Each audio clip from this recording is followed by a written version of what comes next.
اور پی کے میپ کے صدر جو آج کے دونوں حضرات جو آج کی اور اس کانفرنس کے میزبان ہیں، ان کو جناب لیاقت بلوچ صاحب کو، مولانا عبدالغفور حیدری صاحب کو، راجہ عباس ناصر صاحب کو، بیرسٹر گور صاحب کو، سلمان راجہ صاحب کو، اور جو دیگر اکابرین یہاں پہ تشریف رکھتے ہیں، مہتاب عباسی صاحب، اور میڈیا سے آئے ہوئے بہت سارے دوست، ان سب کو میں سلام عرض کرتا ہوں۔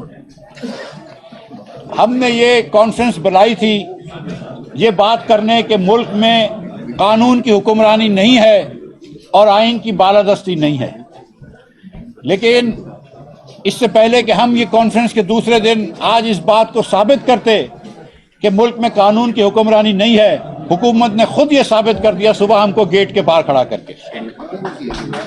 جب آپ پاکستان کے جید سیاستدانوں کو، جس میں سابق وزیر اعظم شامل ہے، جس کے اندر وزراء سابق وزیر شامل ہے، جس میں لیڈر آف دی اپوزیشن شامل ہے جو آج کا لیڈر آف دی اپوزیشن ہے، جس میں ممبران اسمبلی کے شامل ہیں، ان کو آپ جب سڑک پہ کھڑا کر دیتے ہیں اور ایف سی کے جوانوں کو ان کے سامنے کھڑا کر دیتے ہیں،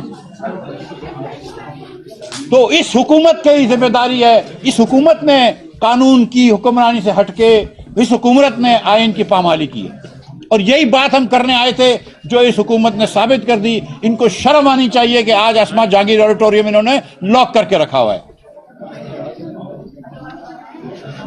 کیا مقصد ہوتا ہے آئین کا؟ آئین کیا ہوتا ہے؟ جس کو دستور بھی کہتے ہیں، ایک سماجی معاہدہ ہے تمام شہریوں کے درمیان۔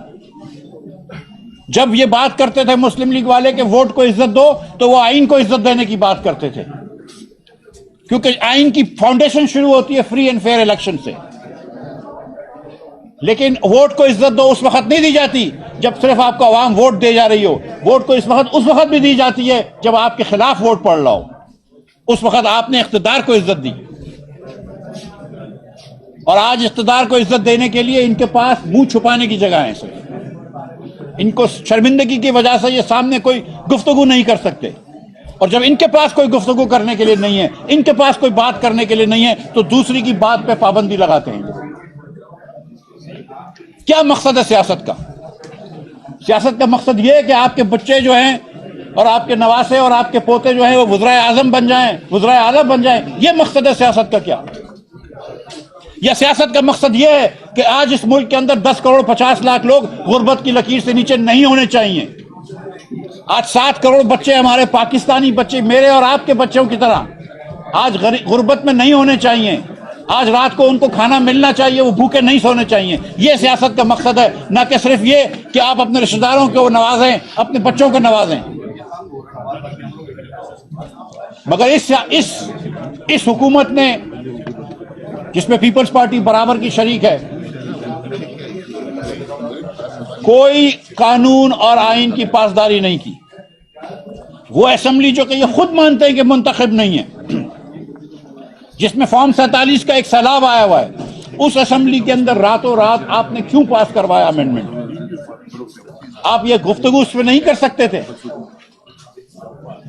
آپ نے آج سپریم کورٹ کے چیف جسٹس کو، بڑی بات کہی گئی ہے کہ شاہد صاحب عباسی نے کوئی بات کی ہے سپریم کورٹ کے چیف جسٹس کے بارے میں۔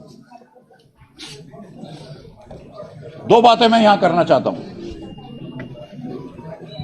شاہد عباسی نے آپ سے یہ کہا ہے کہ سپریم کورٹ کے چیف جسٹس کا پاور لے لیا۔ آپ شاہد عباسی کو کرٹیسائز کر رہے ہیں، لیکن ان کو نہیں کرٹیسائز کر رہے جس نے چیف جسٹس کا پاور لے لیا۔ آج چیف جسٹس جو ہے وہ آئین کی عدالت میں نہیں ہے۔ سپریم کورٹ کا اور کام کیا ہوتا ہے؟ آپ نے عدالتی نظام کو بٹھا دیا، آپ نے پیکا لا سے بات چیت کرنے کی اجازت کو ختم کرنے کی کوشش کری ہے۔ آپ ملک کو کہاں لے کے جا رہے ہیں؟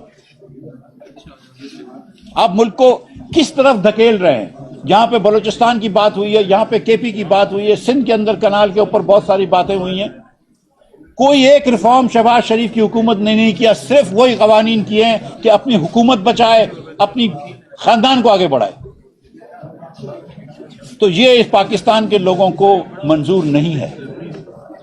تو جو بھی مسئلہ ہے، میں آپ کو بتا رہا ہوں کہ جب تک آپ فری اینڈ فیئر الیکشن نہیں کرواتے اور عوام کی حکمرانی عوام کے نمائندوں کو نہیں دیتے، پاکستان میں سیاسی جمود رہے گا، اور سیاسی جمود رہے گا